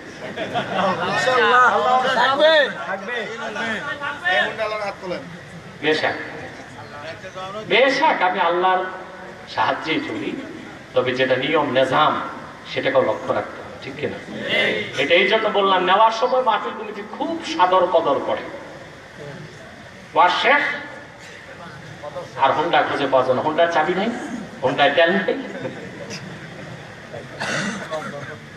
হ্যাঁ দোকান বন্ধ।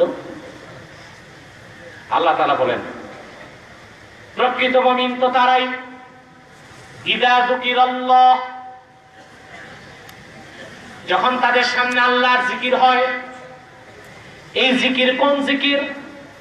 ইমামে ইবনে কাসির তাফসীরুল কোরআনিল আযীমের মধ্যে লেখেন ইযা যুকিরা ইনদাহুম আহকামুল্লাহ, তাদের সামনে যখন আল্লাহর কোরআনের বিধিবিধান, নিষেধাজ্ঞা, আদেশ, আইন ও কানুন তুলে ধরা হয়, আল্লাহর বিধান মানার জন্য তাদের অন্তর নরম হয়ে যায়। কোরআনের বিধান কি বুঝেন? চুরি করলে হাত কাটুন, ডাকাতি করলে কল্লা কাটুন, জেনা করলে পাথর মারুন, দাঁতের বদলা দাঁত, নাকের বদলা নাক, হাতের বদলা হাত, জানের বদলা জান, ঠিক কিনা? আর অনেক বিধান আছে। এই বিধানটাও যে জিকির, তাকে আমরা চর্চা করি, জোরবারান করি। আমরা এই ক্ষেত্রে আল্লাহর জিকিরের ধারে কাছেও নাই, বরং আমরা বিধান হিসেবে নিয়েছি ইংরেজদের তৈরি করা বিধান, ইংরেজদের তৈরি করা আইন বলে নাউজুবিল্লাহ। অতএব জিকির একটা করতে হবে না, মুখের জিকির করতে হবে, নামাজের জিকির করতে হবে, কোরআনের তাসকিরাকে গ্রহণ করতে হবে, কোরআনের বিধানকে মানতে হবে। এই সব জিকির যখন করবেন তখন আল্লাহ তাআলা রহমত এবং মাগফিরাত আমাদের জন্য বরাদ্দ করে দিবেন, বলে সুবহানাল্লাহ। আপনারা একটা কথা জানেন যে জিকিরটা বান্দা যখন আল্লাহর জিকির করে, আল্লাহ বান্দার জিকির করে। কথা বলেন, যে আয়াত দিয়ে আমি শুরু করছি সেই আয়াতই বলতেছে, আল্লাহ বলছেন তোমরা আমার জিকির করো, আমি তোমাদের জিকির করব, তোমরা আমার জিকির করো, আমি তোমাদের জিকির করব, ঠিক কিনা বলেন? কে বলছেন? আল্লাহ। প্রত্যেকটা ইবাদত এক পাক্ষিক, একটা পক্ষে হয়। আমরা নামাজ পড়ি, আল্লাহ নামাজ পড়েন না। আমরা রোজা রাখি, আল্লাহ রোজা রাখেন না। আমরা হজ করি, আল্লাহ হজ করেন না। আমরা যাকাত দিই, আল্লাহ যাকাত দেন না। এক পক্ষে হয়। জিকিরটা দ্বিপাক্ষিক, এটা দুই পক্ষে হয়। বান্দা করে মাওলার জিকির, মাওলা করে বান্দার। এখন আমরা তো কিভাবে আল্লাহর জিকির করি এতক্ষণ ব্যাখ্যা শুনলাম। কোরআন পড়ি, জিকির হয়। তোয়াফ করি, জিকির হয়। সাই করি, জিকির হয়। ওয়াজ শুনি, জিকির হয়। নামাজ পড়ি, জিকির হয়। আল্লাহ আমাদের জিকির কেমনে করেন? প্রশ্ন আসে না? জি।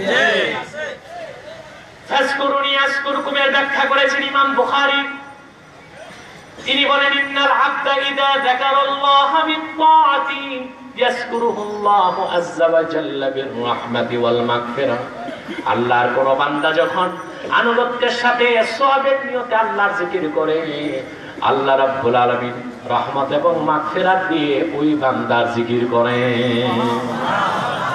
আল্লাহর জিকির হলো রহমতের বৃষ্টি আল্লাহ বর্ষণ করেন, আর বান্দা যখন জিকির করে তার জীবনের সব গুনাহ আল্লাহ মাফ করে দেন, বলে সুবহানাল্লাহ। শুধু জিকিরের ব্যাপারে বললাম, ফিকির আর শুকুর রয়ে গেল। সাদাকাল্লাহুল আযীম ওয়া সাদাকা রাসূলুহুন নবিয়ুল কারীম ওয়া নাহনু আলা যালিকা মিনাশ শাহিদিন ওয়াশ শাকিরিন আলহামদুলিল্লাহি রাব্বিল আলামিন। প্রিয় সুধী, যে কথা বলছিলাম, এখন আমি মুনাজাত করব। মুনাজাতের আগে ইনভেলপটা কোথায়? মুনাজাতের আগে একটি আবদার আমি করব। আজকে আমি অসুস্থ, কোনো প্রশ্ন নেই। হ্যাঁ, দেখেন, প্রশ্ন দেওয়ার অধিকার শ্রোতার আছে, উত্তর দিব কি দিব না সেটা আমার ইখতিয়ার। এমন কোন প্রশ্ন আপনাদের নাই যেটার উত্তর একবার নয় 10 বার করে দেওয়া হয়েছে, ঠিক কিনা বলেন? প্রিয় সুধী, আমি একটা খাস মুনাজাত করব। ওয়াজ শেষ মানে দৌড়াবেন নাকি? মুনাজাতটা করে যান আমার সাথে, একজন লোক উঠা বসা করবেন না, এটা চরম বেয়াদবি হবে। এখনই ছোট্ট একটা মুনাজাত করে আমি যাচ্ছি, তারপর আপনারা হাজত থাকলে উঠবেন, বসবেন, আবার ওয়াজ শুনবেন। কথা বুঝতে পারছেন? হজরের পর বিদায়ী মুনাজাত। এখানে ভবনের কাজ হচ্ছে, আপনারা জানেন, দেখেছেন, ঠিক কিনা? এখানে প্রয়োজন 20,000 ইট, 1,000 ব্যাগ সিমেন্ট, নগদ টাকা। আমি তো কালেকশন করতে পারি না, কালেকশনের বক্তা আছেন, তারা করবেন আমি যাওয়ার পরে। আর এখন যদি কেউ নগদ দিতে চান বা সিমেন্টের ওয়াদা করেন, তা একটু বলেন, আমি ইনশাল্লাহ মুনাজাতের মধ্যে তাকে শামিল করে নেব। কে কে আছেন একটু বলেন। সিমেন্ট হোক, নগদ টাকা হোক। আব্দুল মান্নান সাহেব 1,500 ইট দিবেন, আলহামদুলিল্লাহ বলেন। মোহাম্মদপুর থেকে আগত মাহবুব আলিয়ানা, তিনি 30 ব্যাগ সিমেন্ট দিবেন, আলহামদুলিল্লাহ বলেন। পীর মোহাম্মদ সাহেব সাংবাদিক মানুষ, 500 টাকা দিচ্ছেন, আলহামদুলিল্লাহ বলেন।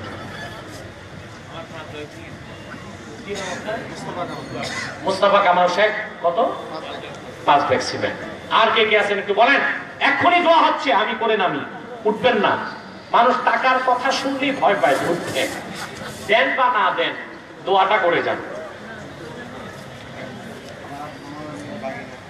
মাওলানা ইয়াকুব সাহেবের ছেলে, হ্যাঁ জি, 1,000 টাকা দিচ্ছেন, আলহামদুলিল্লাহ বলেন। আল্লাহ কবুল করুন, মঞ্জুর করুন। সেগুনবাগিচার আতিক সাহেব 10 ব্যাগ সিমেন্ট দিবেন।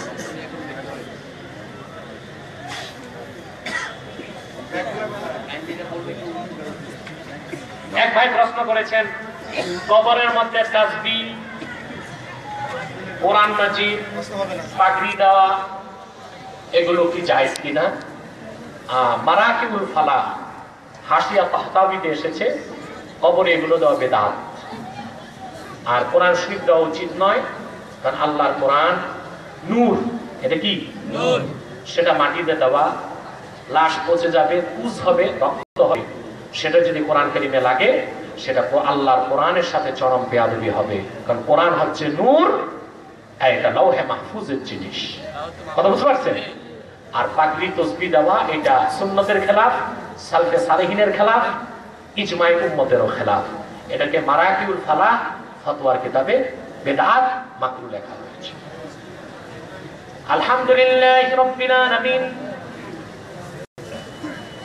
والصلاة والسلام على محمد رسول رب العالمين. اللهم ربنا آتنا في الدنيا حسنة وفي الآخرة حسنة وقنا عذاب النار.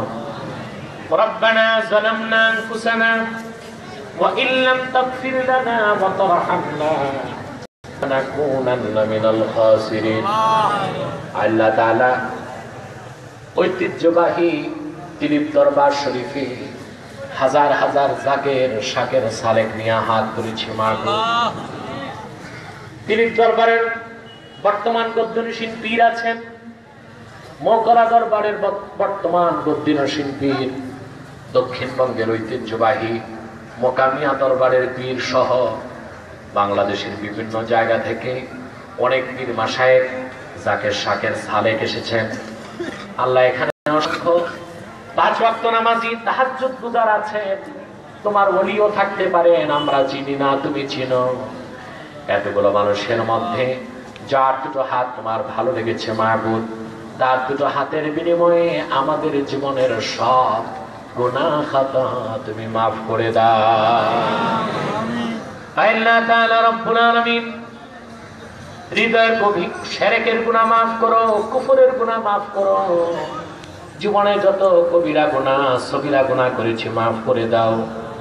আস্তাগফিরুল্লাহ রাব্বি মিন কুল্লি যামবিন ওয়া আতুবু ইলাইহি ওয়া লা হাওলা ওয়া লা কুওয়াতা ইল্লা বিল্লাহিল আলিয়্যিল আযীম।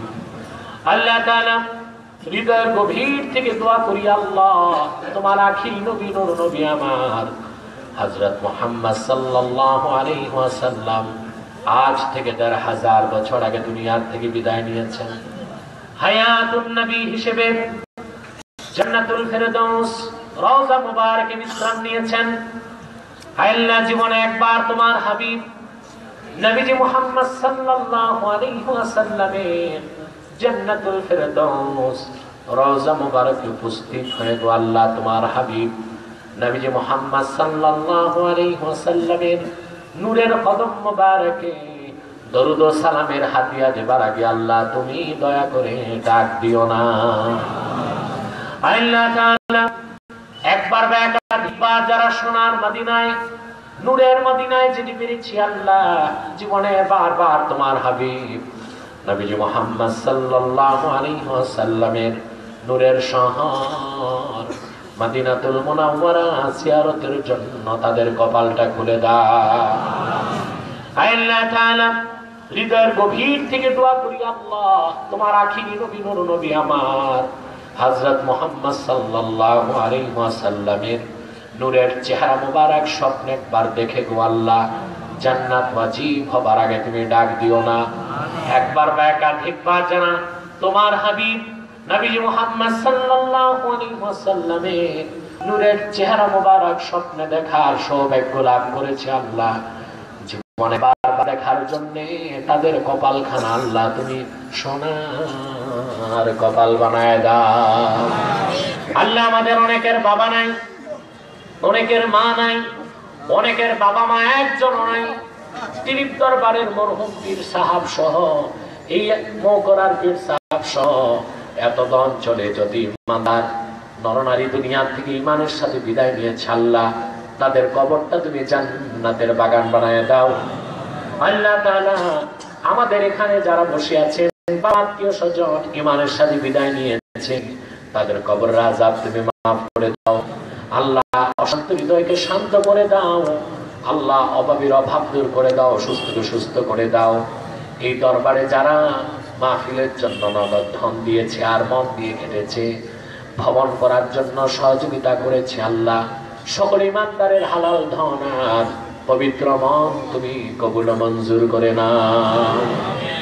اللهم اصلح لنا شاننا كله ولا تكلنا إلى طرفة عين يا فاطر السماوات والأرض أنت ولينا في الدنيا والآخرة توفنا مسلمين والحقنا بالصالحين।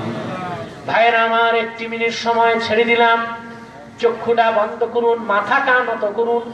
আল্লাহর আখিরি নবী নূর নবী আমার হযরত মুহাম্মদ সাল্লাল্লাহু আলাইহি ওয়াসাল্লামের ওসিলা করে আল্লাহর কাছে চান, যা চাইবেন তাই পেয়ে যাবেন। যদি পারো রে ভাইরা 2 ফোঁটা চোখের পানি সদকা করে দিই।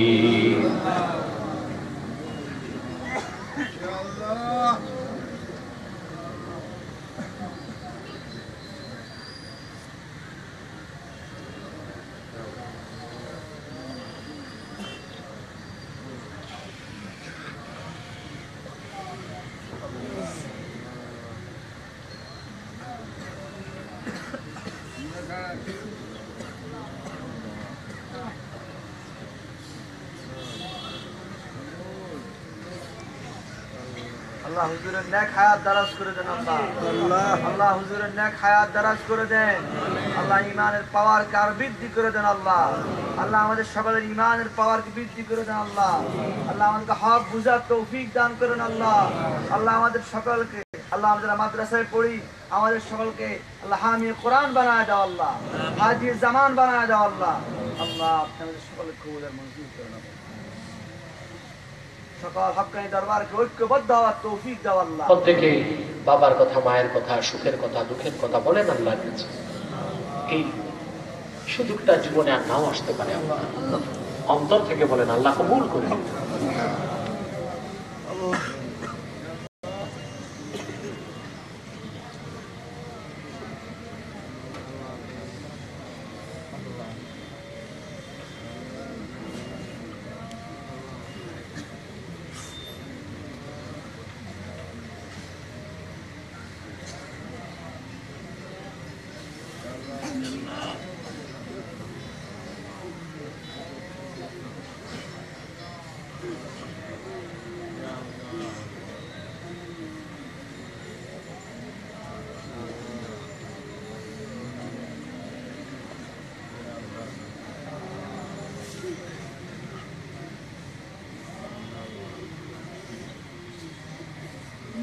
اللهم إنا نتوسل إليك بوسيلة حبيبك المحترم نبيك الخاتم سيدنا إمامنا محمد بن عبد الله نبي الله رسول الله صلى الله عليه وسلم الذي أكملت به قصر النبوة وحكمت أن لا نبي بعده وأعلنت في القرآن بالبرهان أن محمدا صلى الله عليه وسلم خاتم النبيين والمرسلين قبل 1500 سنة وصلى الله تعالى على خير خلقه نور عرشه نبينا محمد وآله وأصحابه أجمعين والحمد لله رب العالمين برحمتك يا أرحم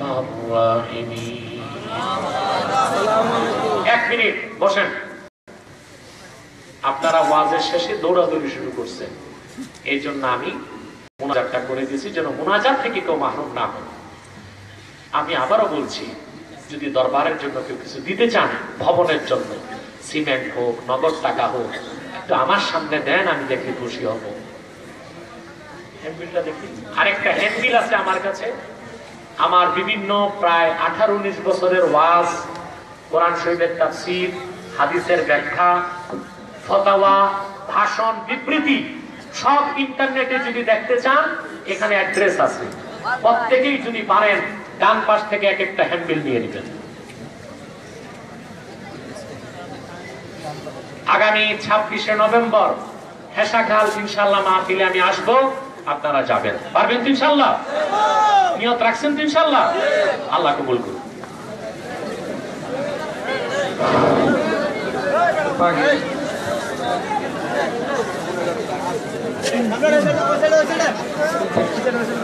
মেহরবানি করে সবাই একটু বসুন।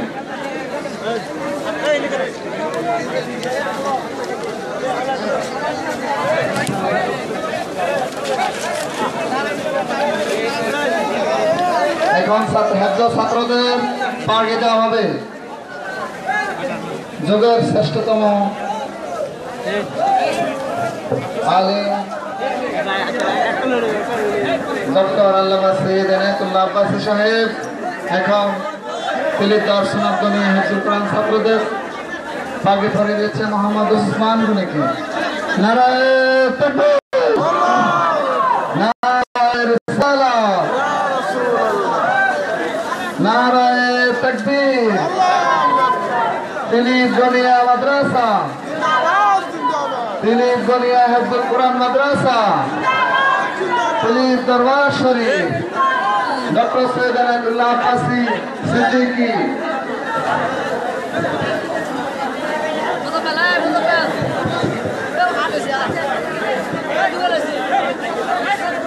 এখন পার্টি দেওয়া হবে,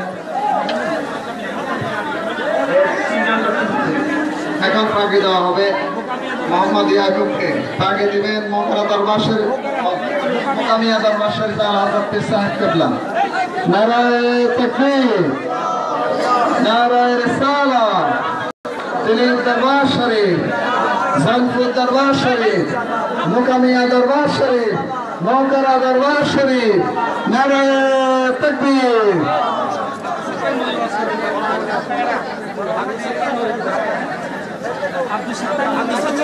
এরপরে আলোচনা হবে, আলোচনা করবেন আব্দুল সত্তার নুরী সাহেব এবং আরো আলোচনা করবেন